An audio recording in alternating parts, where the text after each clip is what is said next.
Es war einmal eine Königin. Sie war im ganzen Königreich als Alexandra die Gute bekannt.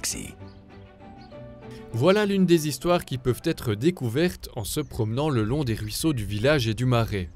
Grâce à des codes QR, on peut suivre en 10 postes l'histoire des 3 princes Alexandre sur son smartphone. Il suffit de scanner et de se laisser emporter vers un autre monde. C'est Mario Nozer qui est à l'origine de ce projet. L'idée remonte à sa propre enfance. Quand j'étais enfant, j'allais toujours me promener avec ma mère. Comme tous les enfants, je n'aimais pas marcher. Ma mère avait un truc particulier pour motiver ma sœur et moi à la suivre. Elle emportait un livre qu'elle lisait pour nous et tout à coup, elle s'arrêtait. Si vous voulez connaître la suite, il faut continuer de marcher. Je me suis dit que cela pourrait amuser n'importe quel enfant. C'est comme ça qu'est née l'idée.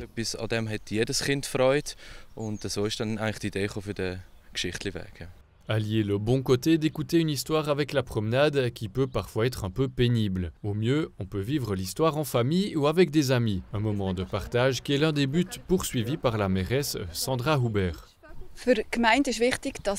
Pour la commune, ce qui est important, c'est d'offrir une bonne qualité de vie. Que les gens parlent ensemble, qu'ils puissent se rencontrer, je trouve que c'est une bonne opportunité. Selon Sandra Huber, ce chemin des histoires qui débute juste à côté du terrain de foot devrait devenir une partie du patrimoine de la commune et ne pas disparaître de sitôt. L'histoire sera remplacée tous les 3 mois pour ne pas entendre toujours la même. Ces contes écrits et mis en son de manière professionnelle ne sont pas seulement passionnants à écouter, ils ont également un sens plus profond. La deuxième histoire parle du plus petit géant et du plus grand nain qui ont tous deux la même taille.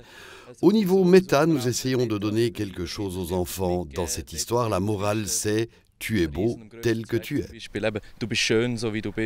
Le chemin des histoires de Longeau est le premier du genre dans le Seeland, mais d'autres pourraient suivre. On songe même, si le projet plaît, à traduire les histoires dans d'autres langues nationales.